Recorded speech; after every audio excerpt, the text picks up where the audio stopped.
discoveries of the Kepler mission suggest that there are billions of habitable planets in our galaxy alone, and there are at least 100 billion galaxies in the visible universe. Aliens का अब तक का सबसे बड़ा search hunt Breakthrough Listen project, जिसमें पिछले 9 सालों में 97 गैलेक्सीज और 6 मिलियन रेडियो सिग्नल्स को स्टडी किया गया और फाइनली उसके रिजल्ट्स आज हमारे पास आ चुके हैं। क्या फाइनली हमें इस विशाल से ब्रह्मांड में कोई आधुनिक सभ्यता मिली, या फिर इन 97 गैलेक्सीज के अरबों खरबों सोलर सिस्टम्स को खोजने के बाद भी यही बात फिर से साबित हुई कि हम अकेले हैं? दूसरी सबसे बड़ी मिस्ट्री यह है कि 2015 में शुरू हुए इस मिशन ने महज 9 सालों के अंदर 97 गैलेक्सीज के अरबों स्टार्स के खरबों प्लैनेट्स को आखिर कैसे स्टडी कर लिया। क्या ऐसा कर पाना आखिर मुमकिन भी है? आखिर इस मिशन में ऐसी कौन सी तकनीक इस्तेमाल की गई कि पृथ्वी में बैठकर यहीं पर हमें पूरे ब्रह्मांड में एलियन सभ्यता मौजूद है या फिर नहीं, इसका जवाब मिल गया। ये और ऐसे कई सारे सवाल हैं जिनके जवाब जानना हम सभी के लिए सिर्फ इंटरेस्टिंग नहीं बल्कि जरूरी है, क्योंकि ये खुलासे हमारी खुद की पृथ्वी पर वो पहला जीव कैसे पैदा हुआ था और क्या हमारी पृथ्वी को कोई एलियन सभ्यता से खतरा हो भी सकता है या नहीं, इन सभी सवालों से पर्दाफाश कर सकता है। नेक्स्ट स्टेप फिर हमारा रहा उन एक्सोप्लैनेट्स पर ऐसे बायो सिग्नेचर्स, यानी ऐसे मॉलिक्यूल्स को तलाशना जो यहां पर पृथ्वी पर मोस्टली सिर्फ जीव जंतु ही बनाते हैं। जैसे फॉर एग्जांपल कई दशकों की छानबीन के बाद एक ऐसा कंपाउंड जो हमें मिला है वो है डाइमीथाइल सल्फाइड, जो एटलीस्ट पृथ्वी पर सिर्फ मरीन एल्गे यानी कि फाइटोप्लैंक्टन्स ही प्रोड्यूस करते हैं। ये किसी वोल्केनिक एक्टिविटी वगैरह से नहीं बनता। इसका मतलब इस कंपाउंड और ऐसे ही कुछ कंपाउंड्स मिलने से हम फाइनली एलियंस की खोज शुरू कर सकते थे। बट देन थिंक अगेन, क्या एलियंस को ढूंढना इतना आसान काम है? ऑब्वियसली नहीं, और इसीलिए नासा और ईएसए ने इस स्ट्रैटेजी के तहत 3 बड़े स्पेस मिशंस कोरॉट, गाया और केपलर को लॉन्च किया, और इनफैक्ट उनकी मदद से उन्होंने करीब 5572 में से 63 प्लैनेट्स को शॉर्टलिस्ट भी किया। लेकिन at the end no luck. अब इसके बाद ऑलमोस्ट सभी वैज्ञानिक हार मान ही चुके थे, लेकिन तभी आज से करीब 4 महीने पहले अचानक से एक पेपर पब्लिश होता है सेइंग कि केपलर द्वारा ढूंढे एक प्लैनेट पर डाइमीथाइल सल्फाइड मिला है, और वो भी एक कंसिडरेबल श्योरिटी के साथ। अब ये इस पूरे मिशन के लिए एक गेम चेंजर था। दरअसल नासा साइंटिस्ट जब बायो सिग्नेचर्स की मदद से एक्सोप्लैनेट्स को स्टडी कर रहे थे, तब उन्हें एक ऐसा एक्सोप्लैनेट मिला K2-18b, जिसका वातावरण पृथ्वी से बहुत हद तक मेल खा रहा था। उसका वातावरण भी मेजरली कार्बन डाइऑक्साइड, मीथेन ऐसे साधारण मॉलिक्यूल से भरा हुआ था। बट जैसे ही उस प्लैनेट के डेटा को थोड़ा और बारीकी से देखा गया, तब पता चला कि वहां पर कुछ मात्रा में डाइमीथाइल सल्फाइड भी मौजूद है। अब क्या इस मॉलिक्यूल का K2-18b के एटमॉस्फेयर में डिटेक्ट होना किसी एलियन लाइफ का प्रेजेंस 100% प्रूफ करने के लिए काफी था? Well, honestly speaking, yes. उस रिसर्च पेपर में यह मेंशन्ड है कि वो किसी वोल्केनो जैसे नॉन बायोलॉजिकल नेचुरल प्रोसेस से नहीं बनता। लेकिन हैविंग सेड दैट, ऐसा नहीं है कि पृथ्वी में आज हम इसे आर्टिफिशियली नहीं बना सकते। इस कंपाउंड को आज हम आराम से लैब्स में बना लेते हैं। बस हमें हाइड्रोजन सल्फाइड और मेथनॉल को 380 डिग्री सेल्सियस टेम्परेचर पर रिएक्ट कराना होता है एंड डन, आपका डाइमीथाइल सल्फाइड तैयार। तो इस केस में ऐसा भी तो हो सकता है ना कि K2-18b पर एग्जैक्टली यही कंडीशंस मौजूद हो और वहां पर वो नेचुरली बन रहा हो बिना किसी एल्गे या फाइटोप्लैंक्टन जैसे जीवों से। यानी कि जब तक हम अपनी डिस्कवरी को कंफर्म करने के लिए K2-18b पर एटलीस्ट ये प्रूव नहीं कर लेते कि वहां पर हाइड्रोजन सल्फाइड और मेथनॉल नहीं है, तब तक हमें ये पकड़ के चलना होगा कि मोस्ट सर्टेनली शायद वहां पर लाइफ फॉर्म नहीं है, एटलीस्ट ये प्रूव्ड नहीं। इनफैक्ट यही वजह है कि साइंटिस्ट साइमल्टेनियसली दूसरे मेथड्स भी ढूंढ रहे थे जिसमें ये छोटा सा डाउट भी पैदा ना हो कि वहां पर लाइफ सर्टेनली है या नहीं। और एक ऐसा ही दूसरा मेथड डेवलप हुआ to confirm the presence of life called detecting technosignatures. Wait, let me explain. बात कर रहे थे कि कैसे टेक्नो सिग्नेचर्स वो सेकंड मेथड है जिससे एलियन लाइफ को डिटेक्ट किया जा सकता है। देखो, कोई भी इंटेलिजेंट सिविलाइजेशन कम्युनिकेशन के लिए टेक्नोलॉजी का इस्तेमाल तो करेगी। अब जैसे हमारी communication technology like FM radio, TV, mobile phones और सैटेलाइट स्पेस में रेडियो सिग्नल्स एमिट करती है, वैसे ही उनकी टेक्नोलॉजी से भी रेडियो सिग्नल्स निकलेंगे। सो ऐसे टेक्नोलॉजी से निकले रेडियो सिग्नल्स को डिटेक्ट करने के मेथड को साइंटिस्टों ने नाम दिया टेक्नो सिग्नेचर्स, जो by the way intelligent life के प्रोमिनेंट मार्कर्स भी है। और इसीलिए इन टेक्नो सिग्नेचर्स को डिटेक्ट करने के लिए इस पूरे एलियन हंट की शुरुआत करने वाले फ्रैंक ड्रेक, जाने माने फिजिसिस्ट स्टीफन हॉकिंग और इजरायली साइंटिस्ट यूरी मिलनर जैसे बड़े बड़े साइंटिस्टों ने मिलकर 2015 में ब्रेक थ्रू लिसन प्रोजेक्ट को लॉन्च किया। इसके तहत उन्होंने मिल्की वे के सेंटर में मौजूद 1700 स्टार्स में टेक्नो सिग्नेचर्स ढूंढना शुरू किया, क्योंकि उनका कहना था कहीं और होना हो, सेंटर में मौजूद स्टार्स में इंटेलिजेंट लाइफ बिल्कुल हो सकती है।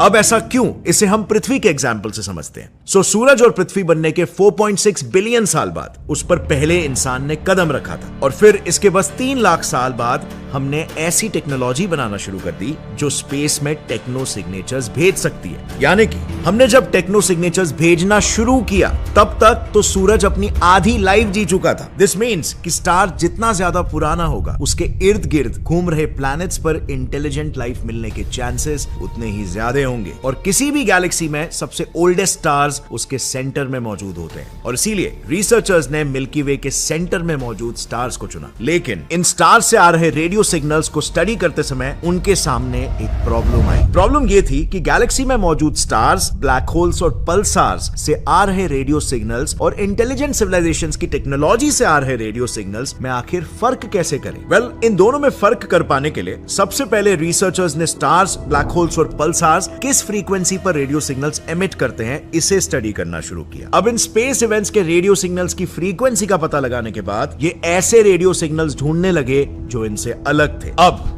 इतनी गहराई से सोच समझकर इतने बड़े प्रोजेक्ट को अंजाम देने के बाद क्या हमारे मिल्की वे के सेंटर में साइंटिस्टों को ऐसे टेक्नो सिग्नेचर्स मिले जो किसी एडवांस एलियन सभ्यता के बारे में जरा सा भी हिंट देते हो? वेल, साइंटिस्टों को ऐसे 11 सिग्नल्स मिले जो किसी भी नेचुरल ऑब्जेक्ट से मैच नहीं कर रहे थे। बट अब तक अनफॉर्चुनेटली उन्हें ऐसा कोई भी पुख्ता सबूत नहीं मिला था जिससे वो ये कंफर्म कर सके कि वो सिग्नल्स इंटेलिजेंट सिविलाइजेशंस के ही है। यानी कि बेसिकली इतना सब करने के बाद वो वहीं पर थे जहां से उन्होंने शुरुआत की थी। So where did they go wrong? Well, Milky Way के सेंटर में मिलियंस ऑफ स्टार्स है, जिसमें से इन रिसर्चर्स ने सिर्फ 1700 यानी 1% से भी कम स्टार्स को ही स्टडी किया था। मतलब काफी हाई चांसेस है कि बहुत सारे रेडियो सिग्नल्स मिस हुए हो। अब इसे रेक्टिफाई करने का एक तरीका यह भी हो सकता था कि हमारे जो सैटेलाइट्स है वो सिर्फ मिल्की वे के सेंटर के स्टार्स नहीं बल्कि उसके हर एक दिशा में टेक्नो सिग्नेचर्स को डिटेक्ट करे। लेकिन इसमें डाउन साइड ये था कि इसमें मेहनत बहुत ज्यादा जाती और इसका आउटकम बहुत कम होता, क्योंकि अल्टीमेटली हम चाहे जितने भी सिग्नल्स डिटेक्ट कर लेते वो सिर्फ हमारे मिल्की वे के ही होते। यानी कि जरूरत थी अपनी स्ट्रैटेजी को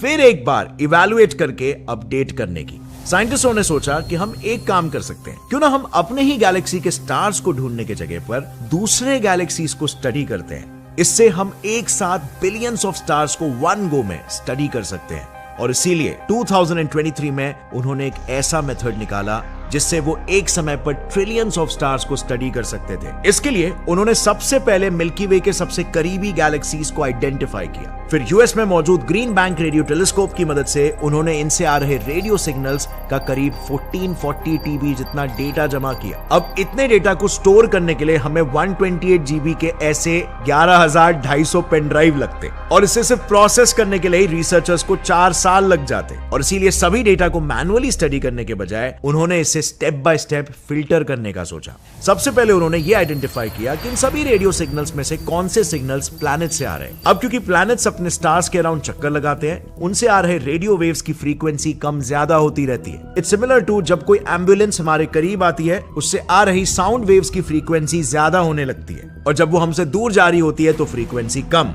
इस इफेक्ट को साइंटिस्ट डॉपलर शिफ्ट इफेक्ट कहते हैं। सो इस पूरे डेटा में से प्लैनेट से आ रहे सिग्नल्स को ढूंढने के लिए साइंटिस्टों ने टर्बोसेटी नाम के एक सॉफ्टवेयर की मदद से सिर्फ उन्हीं सिग्नल्स को चुना जो डॉपलर शिफ्ट दिखा रहे हो, और फिर इस फिल्टर को लगाने के बाद उन्हें 6 मिलियन सिग्नल्स मिले जो किसी ना किसी प्लैनेट से आ रहे थे। यानी कि 97 गैलेक्सीज में से उन्होंने 6 मिलियन ऐसे प्लैनेट्स आइडेंटिफाई किए थे जिनसे हमारे जैसे ही आर्टिफिशियल रेडियो सिग्नल्स आ रहे थे। But there was still a high chance कि इसमें से कुछ सिग्नल्स हमारे सैटेलाइट्स द्वारा एमिट किए रेडियो सिग्नल्स भी हो सकते थे। क्योंकि आफ्टर ऑल इनके टेलीस्कोप्स पृथ्वी पर मौजूद थे। तो इन अनवांटेड सिग्नल्स या बैकग्राउंड नॉइस को फिल्टर करने के लिए इन रिसर्चर्स ने हर डायरेक्शन में देखना शुरू कर दिया। बेसिकली उन्होंने सभी सिग्नल्स को इंडिविजुअली 5 मिनट के लिए देखा और फिर अगले 5 मिनटों के लिए उन सिग्नल से मुंह मोड़ लिया। अब इससे हुआ ये कि गैलेक्सीज से आ रहे सिग्नल्स 5 मिनट के लिए डिटेक्ट हुए और अगले 5 मिनट गायब। लेकिन जो सिग्नल सिर्फ बैकग्राउंड नॉइस की वजह से आ रहे थे वो तब भी डिटेक्ट होते जब टेलीस्कोप गैलेक्सीज की तरफ नहीं देख रहा होता। ऐसे बैकग्राउंड नॉइस को फिल्टर करने के बाद फाइनली रिसर्चर्स के पास ओरिजिनल 6 मिलियन सिग्नल्स में से सिर्फ 1519 सिग्नल्स बचे। ये सिग्नल्स किसी प्लैनेट से आ रहे थे, दिखने में आर्टिफिशियल लग रहे थे और बैकग्राउंड नॉइस भी अभी नहीं था। क्या इस पॉइंट पर फाइनली हमें किसी एडवांस्ड एलियन सिविलाइजेशन के क्लूज मिल चुके थे? इसका पता लगाने के लिए उन्होंने इन 1519 सिग्नल्स को एक एक करके मैनुअली स्टडी करना शुरू किया and what they found was extremely disappointing. असल में इन 1519 सिग्नल्स में से हर एक सिग्नल हमारे ही टेक्नोलॉजी के रेडियो सिग्नल्स निकले। बट आखिर कैसे? अगर आपको याद होगा तो मैंने पहले बताया था कि साइंटिस्टों ने तो पहले ही बैकग्राउंड नॉइस को एलिमिनेट कर दिया था, तो फिर ये सिग्नल्स भी बैकग्राउंड नॉइस के कैसे निकले? दरअसल इस स्टेज पर साइंटिस्टों से एक सिंपल बट सिग्निफिकेंट भूल हो गई थी। उन्होंने बस उन्हीं फ्रीक्वेंसीज को एलिमिनेट किया था जो हमारी सैटेलाइट से आ रही है, बट वो रेडियो, टीवी और मोबाइल से निकलने वाले रेडियो फ्रीक्वेंसीज को एलिमिनेट करना भूल गए थे। अगर हम इन फ्रीक्वेंसीज को भी कंसिडर करें तो ये जो 1519 सिग्नल्स थे वो भी हमारे आसपास का बैकग्राउंड नॉइस ही था, जो बस सिर्फ इनिशियली हमसे छूट गया था। यानी कि friends, and let this sink in, all in all 97 galaxies में मिले 6 मिलियन सिग्नल्स में से भी एक भी सिग्नल ऐसा नहीं निकला जो किसी एलियन के वजूद की कहानी बयां कर सके। So what does this say about their research?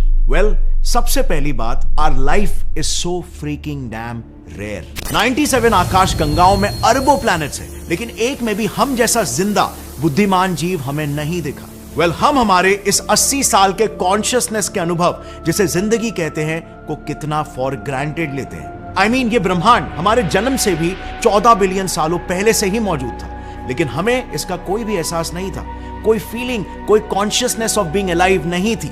और यही ब्रह्मांड कई अरबों सालों तक भी जिंदा रहने वाला है, लेकिन हमें बस सिर्फ 80 साल ही मिले, वो भी नसीब अच्छी रही तो।